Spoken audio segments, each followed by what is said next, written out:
député de Saint-Bruno-Saint-Hubert. Merci, Monsieur le Président.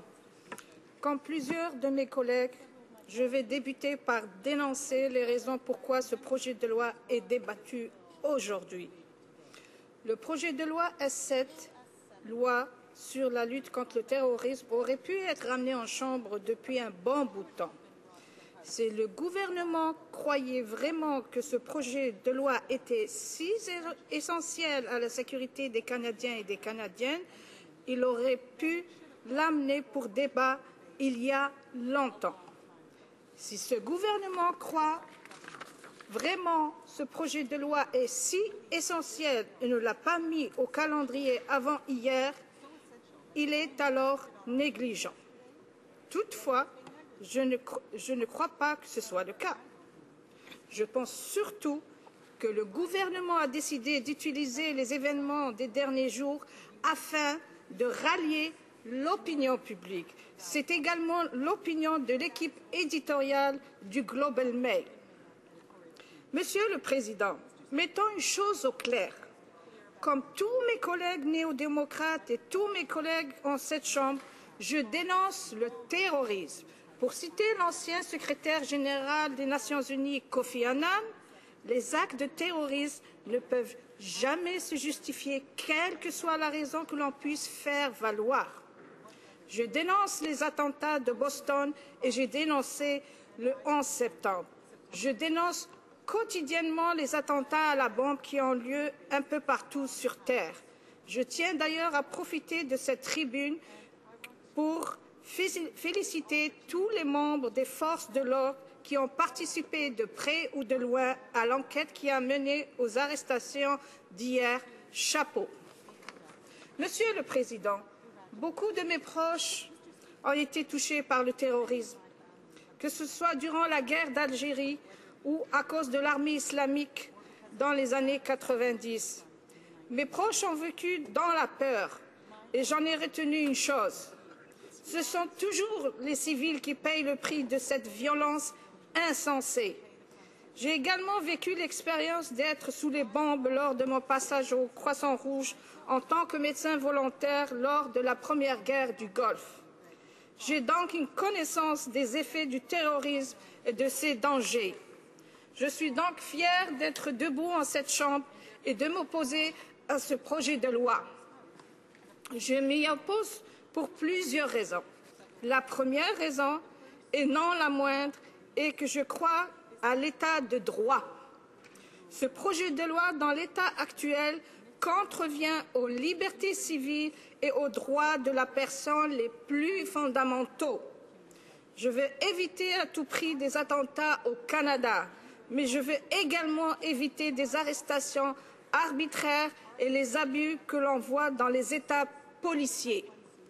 Nous avons déjà au Canada des lois qui punissent les crimes de terreur et qui donnent aux forces de l'ordre des outils afin d'assurer la sécurité du pays.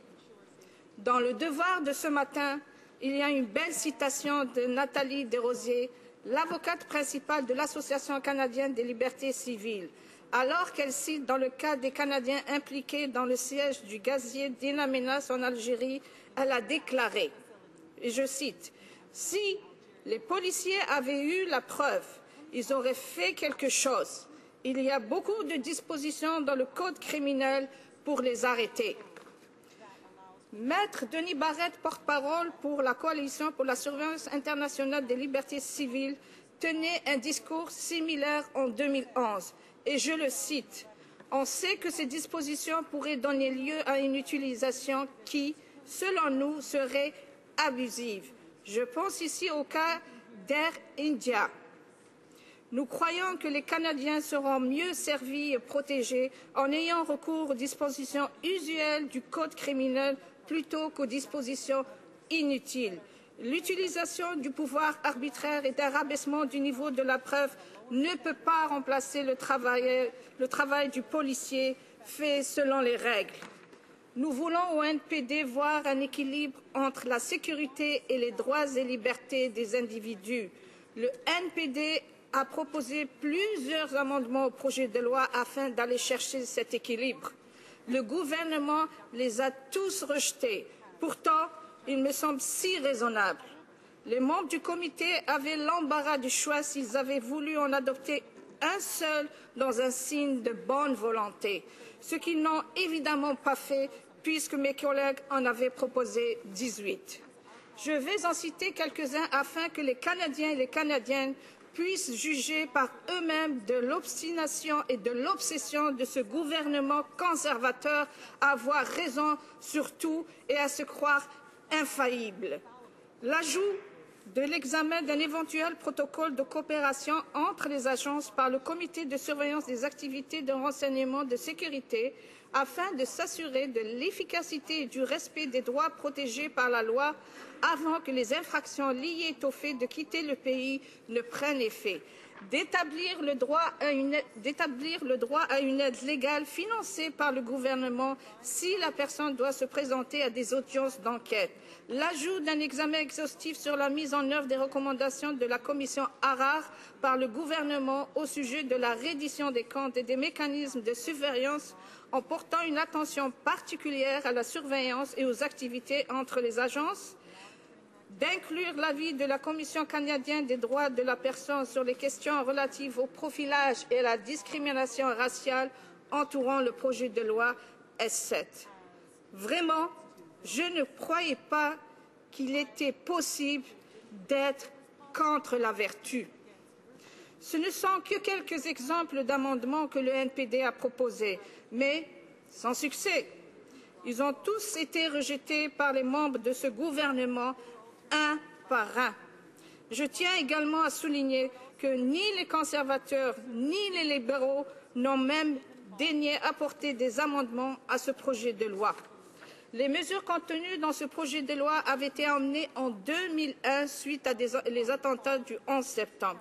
Ces mesures sont arrivées en expiration en 2007. Elles ne sont donc plus en vigueur depuis presque 5 ans et, lorsqu'elles étaient en vigueur, elles ont été utilisées un gros total de 0 fois. 0, 0, sifar, non, nada, never.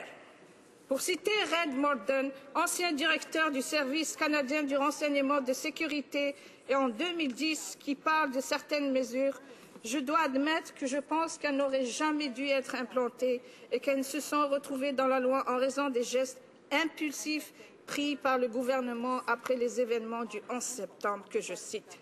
Il a également ajouté « Les policiers et les forces de sécurité ont des pouvoirs tout à fait suffisants pour mener leur travail à bien. Ils n'ont pas besoin qu'on leur accorde plus de pouvoir. » Monsieur le Président, le NPD, nous allons continuer à nous battre pour cet équilibre entre les droits et libertés des citoyens et la sécurité des individus. Nous croyons que les dispositions proposées dans ce projet de loi n'amènent aucune protection supplémentaire à qui que ce soit dans ce pays.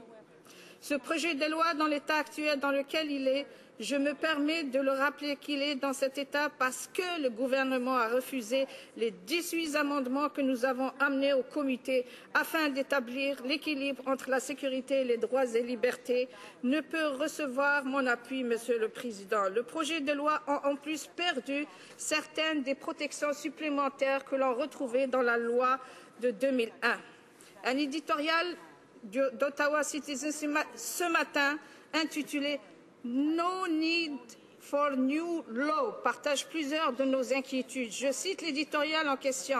The idea that the state can arrest and detain someone who has not done anything criminal runs counter to the fundamental values of our society.